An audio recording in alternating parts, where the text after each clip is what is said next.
Aujourd'hui, je vais te montrer qu'il est possible de gagner de l'argent avec l'immobilier, même si tu n'as aucun crédit, pas d'apport et que tu es salarié à temps plein. Parce que oui, on nous a trop fait croire que pour réussir dans l'immobilier, il fallait acheter un bien, s'endetter sur 25 ans, faire appel à des banques, être experte en immobilier et en fait, c'est totalement faux. Moi, j'ai commencé sans rien acheter, sans emprunter et j'ai aujourd'hui 2 sources de revenus actifs dans l'immobilier. Je vais te les présenter en t'expliquant comment tu peux faire pareil, même en partant de zéro. Avant tout, laisse-moi me présenter. Moi, c'est Mina, ancienne juriste en droit des affaires. J'ai bâti un empire immobilier grâce à Airbnb sans crédit et je vais t'aider à faire exactement la même chose.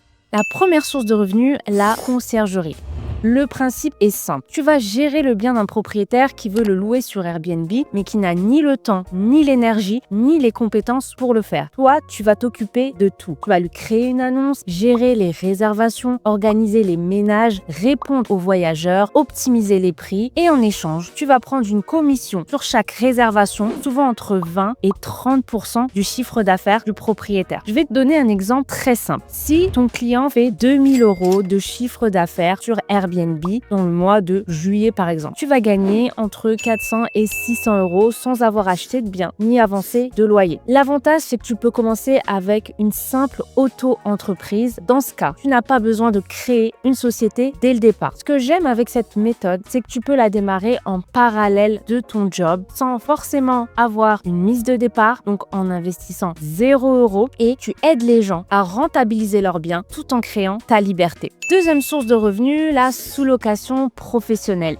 Et là, c'est la méthode qui a littéralement changé ma vie. Tu vas louer un bien à un propriétaire avec son autorisation écrite. Et ça, c'est super important. Tu vas donc utiliser un bail spécifique. Tu vas ensuite optimiser ce bien et tu vas le mettre sur les plateformes de location courte durée comme Airbnb et Booking. Je vais te donner un exemple concret. Tu loues un studio à 700 € par mois. Tu le proposes sur Airbnb à 90 € la nuit et c'est totalement possible. Avec un taux d'occupation de 70%, tu fais environ 1900 € de chiffre d'affaires. À ce chiffre d'affaires, tu vas déduire le loyer, le ménage. Il va te rester à peu près 1000 € de bénéfices nets. Et devine quoi? Tu n'as pas acheté ce bien. Tu ne le possèdes pas. Tu l'exploites simplement. Et c'est totalement légal et c'est bien encadré. Attention, tu dois avoir un contrat clair que j'utilise d'ailleurs avec mes élèves et tu dois t'assurer que la ville autorise la location courte durée. Mais une fois que c'est en place, ça tourne même pendant que tu bosses ou que tu dors. Et si tu en as plusieurs, tu peux te créer un véritable revenu secondaire ou principal.